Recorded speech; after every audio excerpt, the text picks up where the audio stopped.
2025 లేదా 26లో డిగ్రీ లేదా బీటెక్ చదివారా? సాఫ్ట్‌వేర్ జాబ్ కోసం ఎదురు చూస్తున్నారా? అయితే కోడ్ జ్ఞాన్ 100 డేస్ కోర్సులో చేరండి, జాబ్ సాధించండి. నమస్కారం అలగారి రవీంద్రనాథ్ గారు. నమస్తే అండి శ్రీ గారు. సింగర్ మంగ్లీ వివాదంలో చిక్కుకున్న విషయం మనందరికి కూడా తెలిసిందే. అండ్ 100 కోట్లు మోసం చేసింది అన్న వార్తలు మనం వింటూ ఉన్నాం. ఇంతకీ అసలు ఏం జరిగింది? ఒకవైపు ఏమో అదంతా ఫాల్స్ అలిగేషన్ అని తను చెప్తూ ఉంది, ఇంకొక వైపు ఏమో తను మోసం చేసింది అని ఇంకొందరు చెప్తూ ఉన్నారు. అసలు ఏం జరిగింది సార్? గడిచిన 2-3 రోజులుగా 2 తెలుగు రాష్ట్రాల్లో కూడా వివాదాస్పదంగా ఉన్నటువంటి ఒక సెలబ్రిటీ ఎవరైనా ఉన్నారంటే సత్యవతి రాథోడ్ ఉరఫ్ మంగ్లీ గారు అని చెప్పవచ్చు.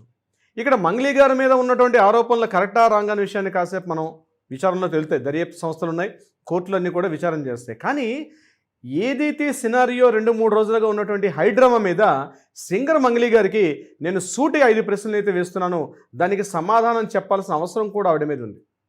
ఎందుకు విషయాన్ని సూటిగా చెప్తున్నాం అంటే ఇది కేవలం వ్యక్తిగత విషయాలకు సంబంధించిన విషయంగా ఇది కాదు. ఇది ప్రజల యొక్క అమౌంట్, కొంతమంది బాధితులు ఉన్నారు, ఒక 100 మంది సుమారుగా 100 నుంచి 150 మంది వరకు ఉన్నారని చెప్పి వివరాలు ఇస్తున్నాయి. దీనికి సంబంధించి సమాధానం చెప్పాల్సిన అవసరం, పబ్లిక్ని అడ్రస్ చేస్తూ మాట్లాడాల్సిన అవసరం అవుతుంది. నిన్న ప్రెస్ మీట్లో ఆవిడ కంటతడి పెట్టుకొని మాట్లాడిన మాటలు అది ఒక విధంగా కరెక్టా రాంగ్ అనే విషయం నేను జడ్జ్ చేసే పరిస్థితిలో లేదు. కానీ బీయింగ్ ఎన్ అడ్వకేట్గా నా యొక్క వ్యక్తిగత అభిప్రాయం ప్రకారం ఇది ఆమె పర్సనల్ విషయం కాదు, ఆమె వ్యక్తిగత విషయం కాదు. ఇది కంప్లీట్గా ఒక అమౌంట్, అంటే ఒక ఫినాన్షియల్ స్కామ్.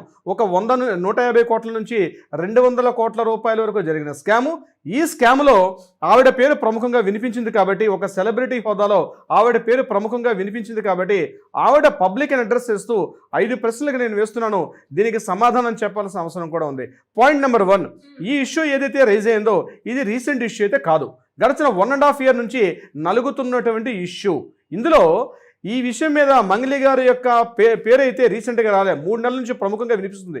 ఇష్యూ సుమారుగా ఒక 1 ఇయర్ నుంచి ఉన్నప్పటికి కూడా అందులో మంగ్లీ గారు ఇన్వాల్వ్మెంట్ ఉన్నారా లేదనే విషయం పక్కన పెడితే మంగ్లీ గారి యొక్క పాత్ర ఉంది అన్నటువంటి ఆరోపణలు గడిచిన 3 నెలలుగా వినిపిస్తున్నాయి. పాయింట్ నెంబర్ 1, మంగ్లీ గారు ఇదే విషయాన్ని 3 నెలల క్రితమే, ఏ రోజైతే తన పేరు వెలుగులోకి వచ్చిందో, ఏ రోజైతే తన పేరు మీద వివాదాస్పదమైనటువంటి ఆరోపణలు వస్తున్నాయో అదే రోజు నాడు ఆ ప్రెస్ మీట్ పెట్టి ఈ విషయం మీద నాకు ఎటువంటి సంబంధం లేదు, ఉంటే ఉంది లేదంటే లేదు అనే విషయాన్ని బహిరంగంగా ఒక ప్రకటన కానీ, ఒక ప్రెస్ నోట్ కానీ, లేదా మీడియా ముందుకు వచ్చి మాట్లాడడం కానీ ఎటువంటి ప్రయత్నం ఎందుకు చేయలేదు? ఇది సూటిగా నేను అడుగుతున్న ప్రశ్నే కాదు, నాతో ఉన్నటువంటి కొంతమంది మా అడ్వకేట్స్ అయితేనేమి, కొంతమంది మేము పబ్లిక్తో కనెక్ట్ అయి ఉంటాం కాబట్టి వాళ్ళందరూ మమ్మల్ని అడుగుతున్నారు.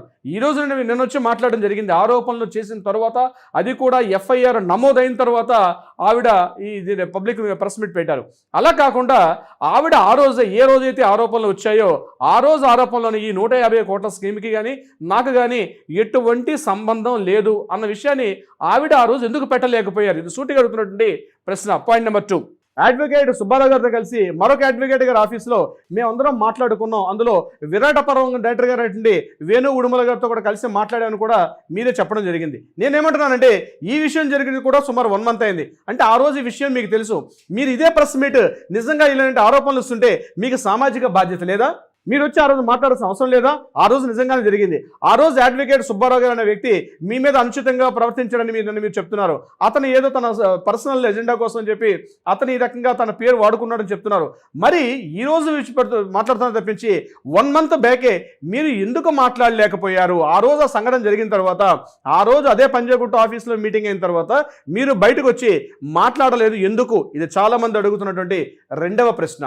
3వ ప్రశ్న, నిన్న మీరు మాట్లాడిన ప్రెస్ మీట్లో కూడా నేను చాలా సంప్రదాయాన్ని శుద్ధ పోస్తున్నట్టు మాట్లాడారు. నేను చాలా క్లీన్ చిట్, 14 సంవత్సరాల పాటు నేను ఎంతో అలా అంచులుగా వెలుగులోకి వచ్చానని మీరు చెప్తున్నారు. అయితే ఇందులో ఎంతసేపు మీ సెల్ఫిష్ మాట్లాడుతున్న తప్పించి అందులో ఉన్నటువంటి ప్రముఖంగా వినిపిస్తున్న పేరు ఏదైతే ఉందో మా శివ అన్న పేరు, మీ తమ్ముడి పేరు, ఆ తమ్ముడు శివ పేరు విషయం కాదు. కానీ అదేవిధంగా రమావత్ మధు అంటే మీ చెల్లికి కాబోయే భర్త అని ఊహగానే వినిపిస్తుంది. అది కరెక్ట్, సబ్జెక్ట్ కరెక్షన్, దాని మీద నాకు ఎటువంటి సంబంధం లేదు. అయితే ఇటువంటి విషయం మీద మీ కుటుంబ సభ్యుల మీద వినిపిస్తున్నటువంటి ఏదైతే పేరు ఉందో మీరు ఎందుకు ఖండించలేకపోయారు అంటే ఈ ఇష్యూలో నిజంగా మీకు లేకపోతే, మీ కుటుంబ సభ్యుల యొక్క పేరు లేకపోతే మీరు ఎందుకు ఖండించలేకపోతున్నారు మంగ్లీ గారు? అది కూడా చెప్పాల్సిన అవసరం కూడా మీకు ఉంది.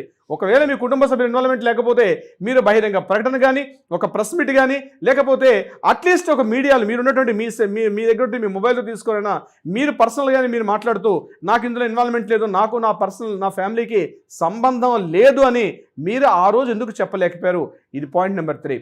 పాయింట్ నెంబర్ 4, ఏదైతే ఇష్యూ జరిగిందో ఆ ఇష్యూలో ఇది పబ్లిక్కి సంబంధించిన ఇష్యూ. సుమారుగా 80 నుంచి సుమారుగా 100 మంది 150 మంది ఉన్నారు.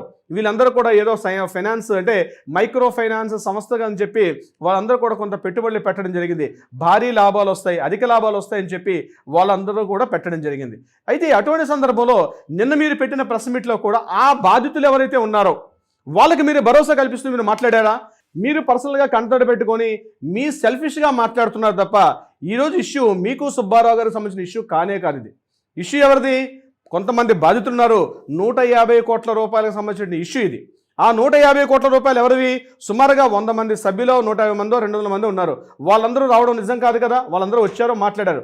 మీరు మాట్లాడుతున్న మాటలో వాళ్ళకి భరోసా కల్పిస్తూ ఎస్ ఇందులో నా ఇన్వాల్వ్మెంట్ లేదు, నా పేరును మాత్రం వాడుకున్నారు అని మీరు ఎందుకు వాళ్ళకి భరోసా కల్పిస్తూ మాట్లాడలేకపోయారు? మీకు బాధ్యత లేదా? మీకు ఒక సంస్కారం లేదా? ప్రెస్ మీడియా ముందుకు వచ్చేటప్పుడు మీ మీద ఏదో బురదలే ప్రయత్నం చేస్తామని చెప్పి మీరు అడ్వకేట్ గారి మీద మీరు ఎఫ్ఐఆర్ పెట్టారు తప్పించి మీరు ఎవరైతే ఆ 150 మంది బాధితున్నారో ఆ బాధితులకి మీకు బాధ్యత ఉండాలిగా. మీరు మీరు అన్నారే సోషల్ మీడియాలో ఉన్న అండదండలతో నేను ఈ స్థాయికి వచ్చినప్పుడు ఎవరైతే ఆ బాధితున్నారో ఆ బాధితులకు భరోసా కల్పిస్తూ మీరేమైనా ఒక 2 మాటలు మాట్లాడారా? నిజంగా మీ యొక్క అవి ఆరోపణలే, ఇందులో వాస్తవం లేదనుకుందాం. అటువంటి సందర్భాల్లో ఆ 80 మందికి మీరు భరోసా కల్పిస్తూ నాకు ఇందులో ఎటువంటి డైరెక్ట్ ఇన్వాల్వ్మెంట్ లేదు ముందేలాగా చెప్పలేకపోయారు. అట్లీస్ట్ నిన్న ప్రెస్ మీట్లోనైనా సరే మీరు మీడియా ముందు మాట్లాడేటప్పుడు వాళ్ళకి మీరు క్లియర్గా వాళ్ళందరితో వాళ్ళని ఉద్దేశిస్తూ మీరు మాట్లాడాల్సిన అవసరం ఉంది. మీ ఆరోపణలు కానీ మీ మీద వచ్చిన ఆరోపణలు అవాస్తవం అయితే ఏమని, నాకు ఎటువంటి ఇన్వాల్వ్మెంట్ లేదు, నాకు ఎటువంటి సంబంధం లేదు, నా పేరును వాడుకున్నారు తప్పించి నాకు కానీ నా కుటుంబ సభ్యులకు కానీ ఇందులో ఇన్వాల్వ్మెంట్ లేదని చెప్పి మీరెందుకు మీడియాలో మాట్లాడలేకపోయారు? ఇది మీరు చెప్పాల్సిన సమాధానం కూడా ఉంది. 5వ ప్రశ్న, లాస్ట్ అండ్ ఫైనల్.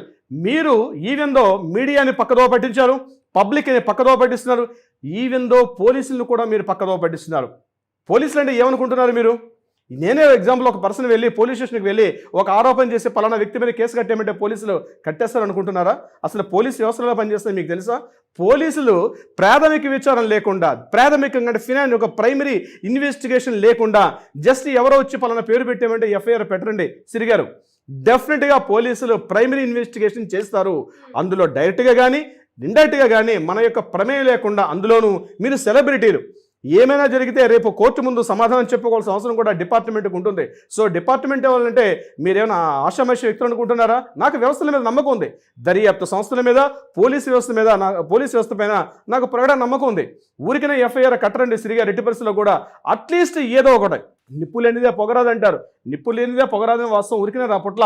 ఇందులో మీ ఇన్వాల్వ్మెంట్ ఉందా లేదా, డైరెక్ట్గా ఉందా లేదా విషయం మీద పోలీసులు ఎఫ్ఐఆర్ కట్టారంటే ఎంతో కొంత 0.1% అని ఉండే ఉంటుంది. అది అవునా కాదండి కోర్టులు నిర్ణయిస్తాయి, దర్యాప్తు సంస్థలు డిసైడ్ చేస్తే అది కోర్టుల దాకా ఉంటుంది. కానీ నిన్న మీరు వాపోవడం చాలా తప్పు. అలా మీరు ప్రవర్తించకుండా ఉండాల్సిందే. ఈ 5 ప్రశ్నలకు కూడా సమాధానం చెప్పాల్సిన అవసరం అయితే మంగ్లీ గారి పైన ఉంది. ఆరోపణలు అవాస్తవమైతే అవాస్తవం ఉండొచ్చు కాక మీ పేరును వాడుకుంటున్నారంటే ఆ విషయాన్ని మీరు ఎందుకు చెప్పలేకపోయారు? మీరు పర్సనల్ ఎజెండాగా తీసుకొని నేను ఇంత కష్టపడ్డాను, నేను గిరిజన ఆడబిడ్డ అయినా మరొక ఆడబిడ్డ అయినా ఎవరైనా సరే తప్పు చేస్తే సమాజం ముందు కోర్టు ముందు అందరూ సమానమే. కోర్టు ఎక్కడ క్షమించదు. మీకు కావాలంటే ప్రమోషన్స్ కానీ మరొక విషయంలో కానీ మీకు ఏమైనా రాయితీలు ఉండొచ్చేమో కానీ తప్పు చేసే ముందు ఎవరైనా సరే సమానమే. అయినప్పటికీ కూడా మీరు పర్సనల్ ఎజెండాగా తీసుకుని మీరు మాట్లాడే విషయాల్లో నేను ఒక గిరిజన ఆడబిడ్డని, నేను ఇలా కాబట్టి ఇది చాలామందికి అలవాటు అయిపోయింది ఈ మధ్యకాలంలో. నేను అటువంటి చెయ్యొద్దు అని చెప్తాను. ముఖ్యంగా సెలబ్రిటీలు మీరు చాలా అలర్ట్గా ఉండాల్సిన అవసరం కూడా ఉంది. సింగర్ మంగ్లీ గారి యొక్క ఇష్యూనే ఈరోజు బెస్ట్ ఎగ్జాంపుల్ అవుతుంది. మాట్లాడేటప్పుడు ఒళ్ళు దగ్గర పెట్టుకుని మాట్లాడాలి. మనం ఏం చేస్తున్నాం, ఎవరితో మాట్లాడుతున్నాం, ఎలా బిహేవ్ చేస్తున్నాం. ఎందుకంటే కొన్ని లక్షలాది కన్నులు, లక్షలాది చెవులు మీ వైపు చూస్తూ ఉంటాయి.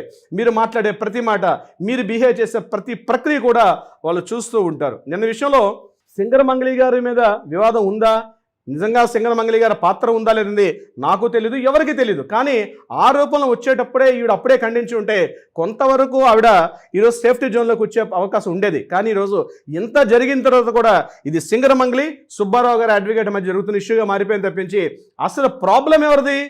200 కోట్ల రూపాయల స్కామ్, దాన్ని ఎవరో పట్టించుకోవట్లేదు. దీన్ని మొత్తం సైట్ రేక్లో పట్టించేశారు. ఇదేదో పర్సనల్గా తీసుకుని మాట్లాడుకోవడం జరుగుతుంది. నేనేమంటున్నానంటే పోలీసు వ్యవస్థలు అద్భుతంగా పనిచేస్తాయి. విషయాన్ని పక్కదో పట్టించకుండా మంగళి గారు నిజంగా క్లీన్ చిట్ అయితే క్లీన్ చిట్గా రావాలని కోరుకుందాం. కానీ క్లీన్ చిట్ అయితే ఇప్పటికైనా ప్రెస్ మీట్ పెట్టి నేను అడిగిన ఈ 5 ప్రశ్నలు కూడా సమాధానం చెప్పాల్సిన అవసరం ఉంది. సిరి గారు thank you sir, thank you so much. Thank you so much అండి సిరి గారు.